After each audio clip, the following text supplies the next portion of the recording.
Welcome back to the next session of the chapter Motion in a Plane. Friends, today actually we are starting the chapter Motion in a Plane. Till now, whatever we studied, this is all about the foundation to this chapter. Because in the previous chapter, that is Motion in a Straight Line, there we discussed one important thing, that is position, displacement and the velocity. Same thing we can also we can apply to the chapter Motion in a Plane. But to understand, to locate a position of a particle in a plane, we must need some basic idea. We must need some basic things that are referred in the earlier or previous videos. That is vectors, addition of vectors, types of vectors, triangle law of vector addition, parallelogram of vector addition, multiplication of a vector by a magnitude or a real number, then calculating the magnitude of the resultant vector, and so on. Now, today we are going to discuss the motion in a plane. In this, again we are discussing one by one, that is position of a particle, displacement of a particle, velocity of a particle, average velocity of a particle, instantaneous velocity of a particle, then average acceleration of a particle, average acceleration of a particle, and finally instantaneous acceleration of a particle. So now, to understand all these concepts, first and foremost, let us begin our discussion with the position of a particle. The first point itself is the position vector. A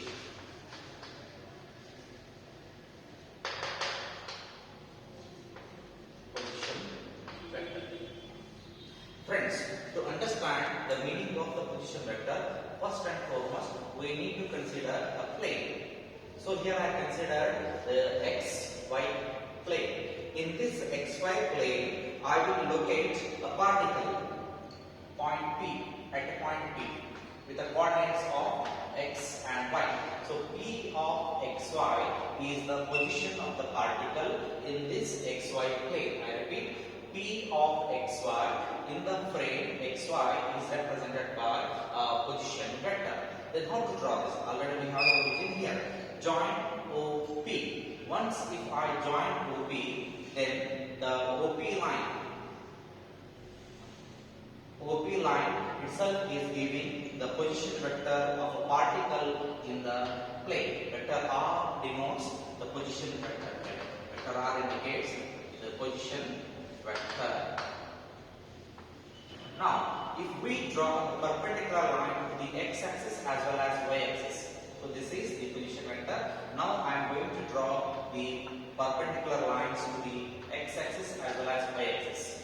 Now, here we have PQ is, then we say R.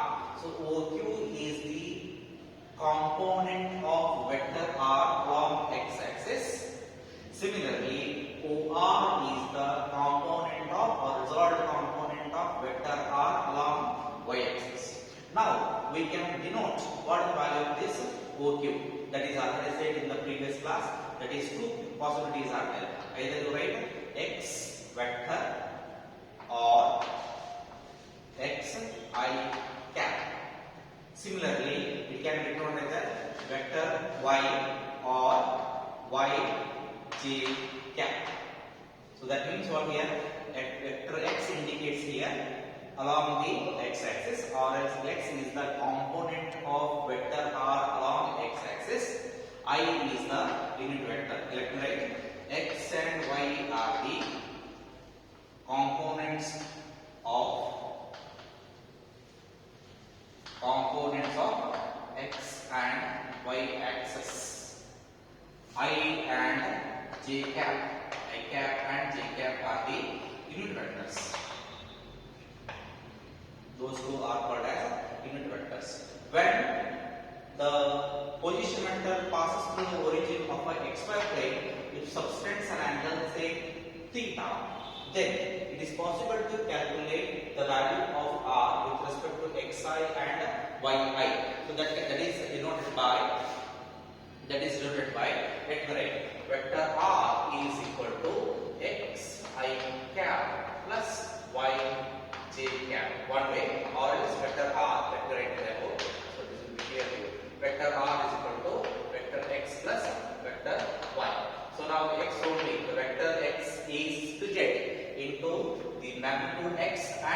unit vector yi cap along x-axis. Similarly, magnitude y of vector y with respect to the unit vector j cap are 1. This is same. Then, if you want to calculate the value of r, that is the magnitude of vector r, the magnitude of vector r is given by r is equal to, already we derived only, that is equal to x square plus y square.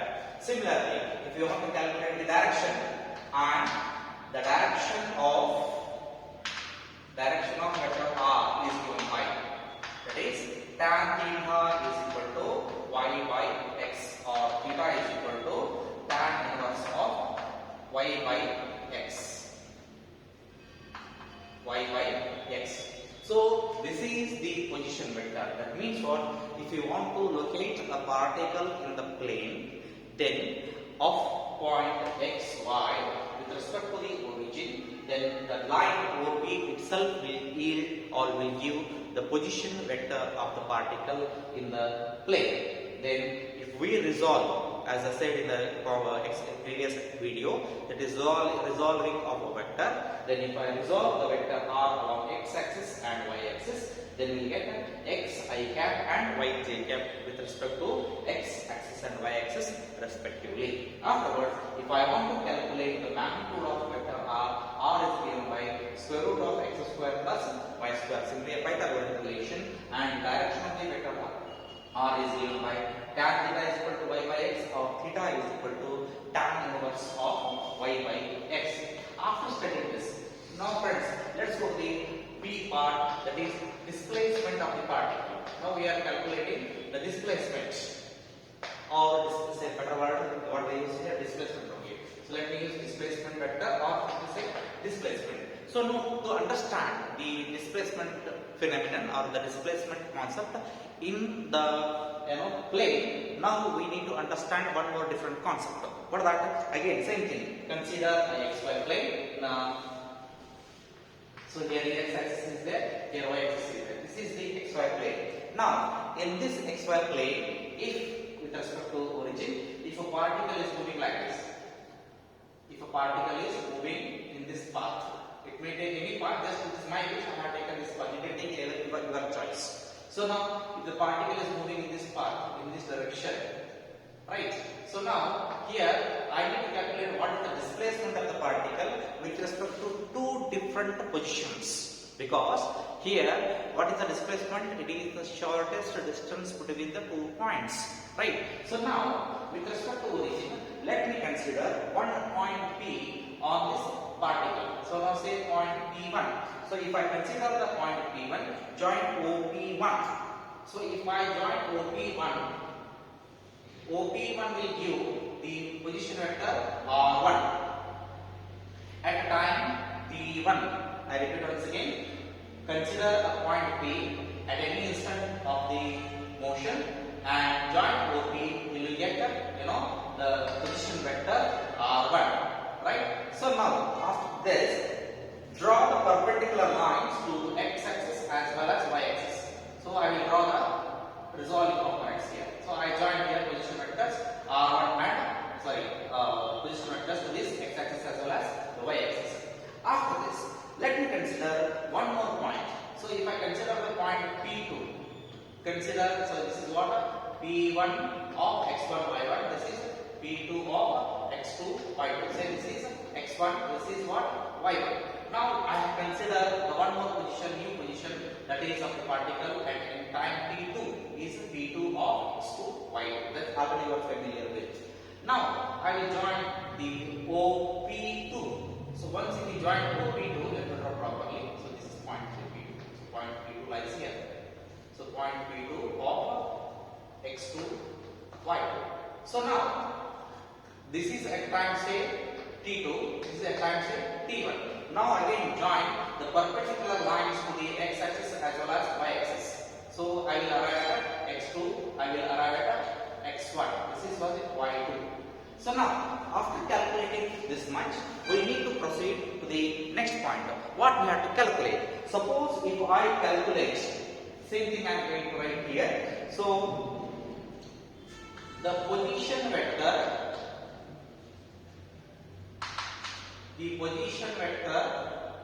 r1 at time t1 is given by r1 vector is equal to, I am writing r1 with respect to x1 and y1. So that will be given by, already we know this thing, r is equal to xi cap plus yj cap. Same thing I am writing as r1. So r1 if I write it, this becomes x1 I cap plus y1 j cap. First thing. Second thing is, again same thing I have written here, the position vector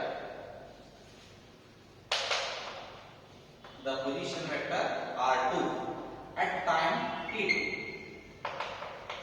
is given by r2 vector is equal to x2 I cap plus y2 j cap. This one more thing. So now here I have considered two positions with respect to the origin, that is this is r1, this is vector r2. Now we need to locate the displacement. As I said, the displacement is always the shortest distance between the two positions. Now let's see, P1 is here, P2 is here. If I draw a line perpendicular, if I join the line P1 and P2, this itself will yield the position vector or the displacement vector delta r. So now I need to calculate what is delta r here. Delta r is nothing but the position vector or the displacement of the particle at the time instance of t2 minus t1. This is t2, this is t1. t2 minus t1 will give the displacement of the particle at any instant of time. So now let us calculate what is the value or what is the displacement equation gives us. Let's start. So now change in position. So change in position in time delta t is equal to t2 minus t1 because there is a change in the time. So this is I repeat. So I think it's not visible to you people. I am reading here only. Change in position of the particle in time delta t is equal to t2 minus t1 will be given by delta r. Vector r is equal to vector r1 minus vector r2 minus r1. Then substitute the value of r1 and r2 in this equation. So if I substitute delta r is equal to, what is r2 here? R2 is x2 I cap plus y2 j cap minus r1. R1 is what? x1 I cap plus y1 j cap. This is another bracket. Then simplify. Delta r vector is equal to x2 minus x1 I cap plus y2 minus y1 j cap is common, take it outside. So y2 minus y1 because it is associated with the minus sign. Similarly, I cap is same, take it outside, then x2 minus x1. So similarly, delta r is equal to, now look at this friends now. Now come to the diagram. So in the diagram, here is x2, here is x1. So the difference between the position x2 minus x1, this distance will give you the value of delta x, the displacement of the particle along x-axis. Similarly, here is y2, here is y1. So displacement between the two positions along y-axis is given by delta y. That means what? Delta x is nothing but x2 minus x1. Delta y is nothing but y2 minus y1. Substitute here. So once if I substitute, I get x2 minus x1 is nothing but delta x I cap plus y2 minus y1 is nothing but delta y j cap. Very important concept is where again same value again, where delta x is equal to x2 minus x1, where delta y is equal to y2 minus y1. So these are the magnitudes of the change in the position of the particle along x-axis and y-axis respectively. So now, after calculating this, it is possible to calculate the magnitude of, as we calculate here, the magnitude of the position vector and the angle of the position vector. Same thing, just right here in this part. So if I calculate the magnitude and the direction of the particle Let me write very clearly.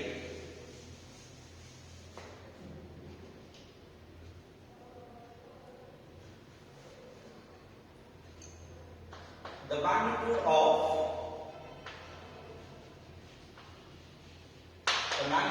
delta r is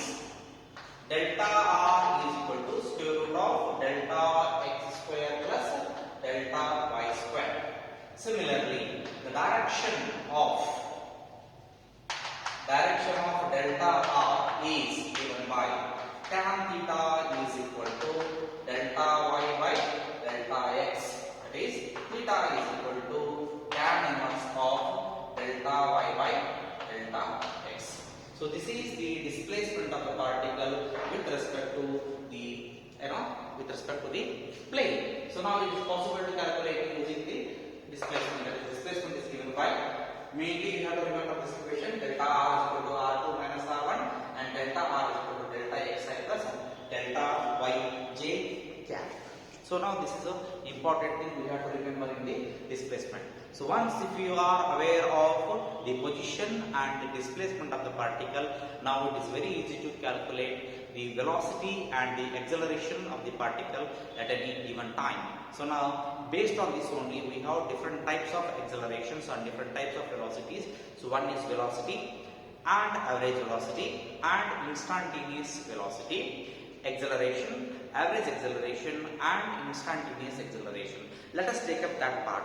So to explain that part, I am not going to explain the entire concept in one different way. So I will explain in a comparative way. So once if I explain the comparative way, it will be very easy to understand or digest the concept in a very easy way. So let us start the velocity component and the acceleration component together. So it will be easy to you people.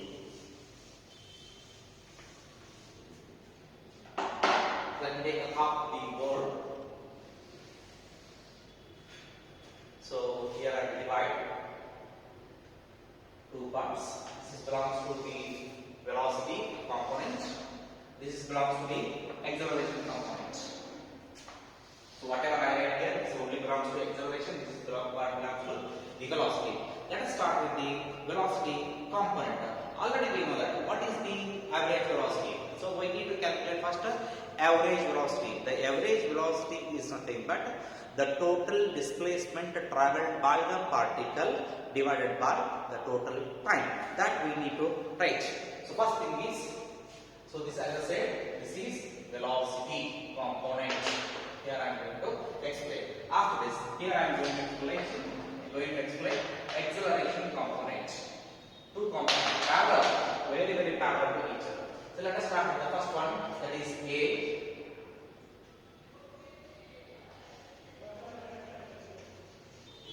Average velocity. What is average velocity? Average velocity is given by VAV. Please note now vector V, subscript AV. Average velocity is equal to total displacement.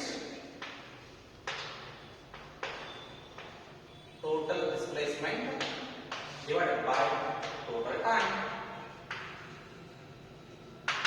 So first thing we need to write is fundamental formula. Total displacement of the particle divided by total time of the particle. After writing this, let me write one more thing. That is V average is equal to, what is total displacement? Total displacement is equal to delta R divided by what is total time? Delta T. Now V average is equal to, what is delta T? Delta T is nothing but, delta R is nothing but delta X I cap plus delta Y J cap whole divided by delta T. This is J cap. Then V average, already I explained this a couple of minutes back. V average is equal to delta X divided by delta T. Delta X by delta T into I cap plus delta Y delta T into J cap. Delta X by delta T is there now. So this delta X by delta T itself is referred as dx by dt. and similarly delta y by delta t is there, no, this itself is termed as dou y by dou t or delta y by delta t. So instead of explaining in that manner, confusing manner, let me explain another manner. So V average is equal to V average into I cap along x axis plus V average along y axis into j cap. I repeat, this is V bar is there, no, V bar x and V bar y are the average velocity components. Average velocity components. Average velocity components along x and y axis respectively. That we have to write. So whatever the values we have wrote here, total to express average velocity, same thing is applicable even to the average acceleration. So how to express this average acceleration? Let's start our journey with our average acceleration. So now I am going to start with the average acceleration. So now here is A, average acceleration. So now to deal with the average acceleration is nothing but total velocity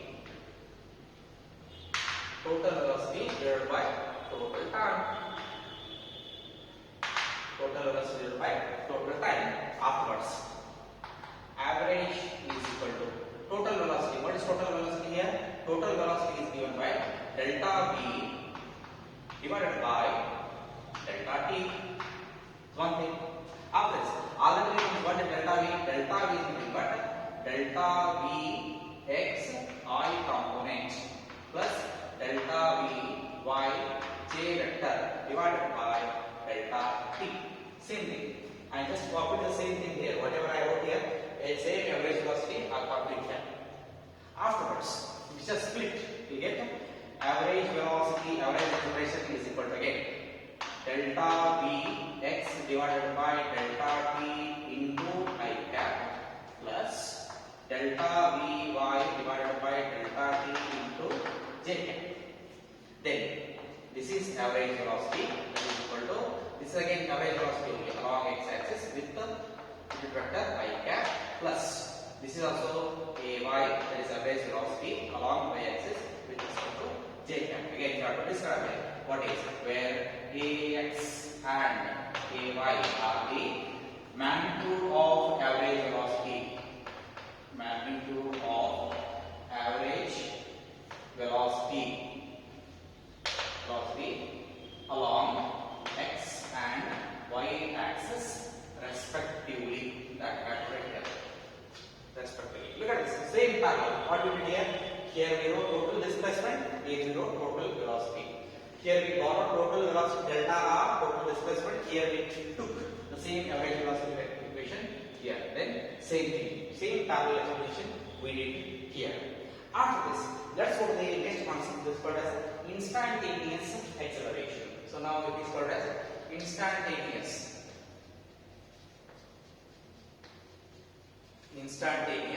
velocity. Instantaneous velocity. There we have to discuss instantaneous acceleration. To understand the meaning of instantaneous acceleration, now if you just recall the previous diagram while explaining the displacement of the particle, there I considered two positions of the particle, that is P1 and P2 at time P1 and T2.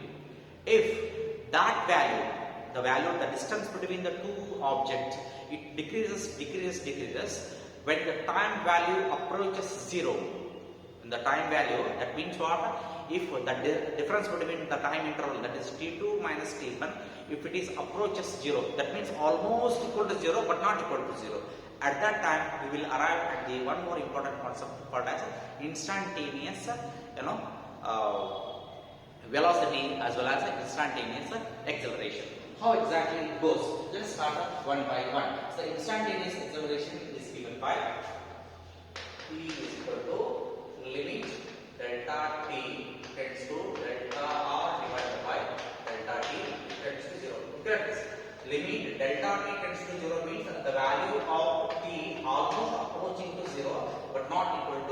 0.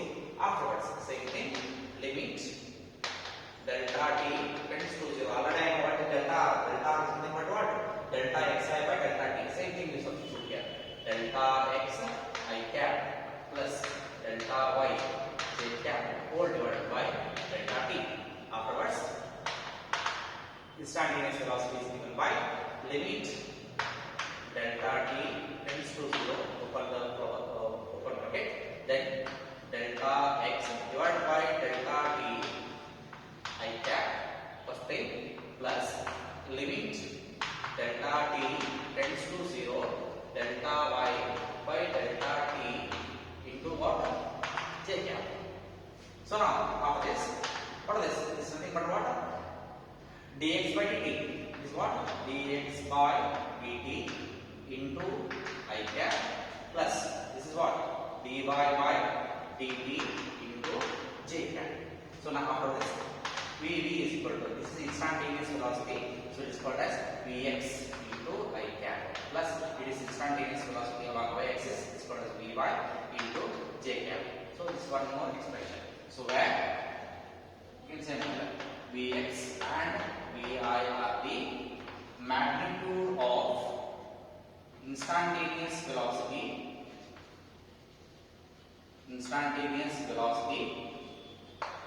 along x and y axis respectively. Then vector I cap and j cap are the unit vectors. What they are called as? They are unit vectors. Similarly, if you move to the instantaneous acceleration, so let me take this one, V as instantaneous acceleration. So what happens here? Same thing again. Here also, how the time approaches 0 in case of velocity, here also in case of acceleration, the time almost approaching 0. That means what? The difference between two time intervals is almost equal to 0 but not equal to 0. Then if I proceed with the derivation, it goes like this. That means instantaneous velocity acceleration is given by limit delta t tends to 0, delta v divided by delta t. So then after this, limit delta t tends to 0, already we know delta v. What is the delta v? So delta is nothing but this one. This one we know already. Let me write that one only. Delta vx I cap plus delta v y j cap divided by delta t. Same thing. Afterwards, limit delta t tends to 0. Separate the limiting points. Delta vx by delta t 1 point into I cap plus limit delta v tends to 0, delta vy by delta t into j cap. This is what expression. So expression is what? This is nothing but what? The rate of change of velocity with respect to time. So dvx by dt plus rate of change of velocity with respect to y-axis. So it is along y-axis. So afterwards, finally, vector A is equal to ax I cap plus ay j cap.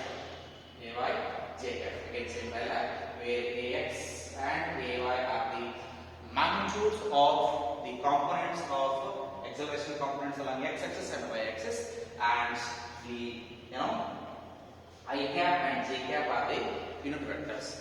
Now, here in both the case, I explained only the instantaneous velocity and instantaneous acceleration, but I have not dealt with the angle between the direction of particle or angle between the position vector as well as the velocity vector of the acceleration component. Now friends, it's very simple. As we said in the previous explanation, tan theta is equal to y-axis divided by x-axis. Similarly here, tan theta is equal to Vy by Vx. So tan theta is equal to what? Vy by Vx will give the direction of the instantaneous velocity. Tan theta is equal to Vy by Vx will give the direction of the average velocity. Tan theta is equal to Ay by Vx will give the direction of the average acceleration. Tan theta is equal to Ay by Vx will give the direction of the instantaneous acceleration. Friends, this is not, I won't say typical concept, it is only a bit confusing concept. Do write, do practice in the rough book, you'll come to know thoroughly, and I will be sending the notes to you people shortly. So now do copy and do practice by watching the video again and again. So now in the next class we come continue with the one more new topic. Thank you.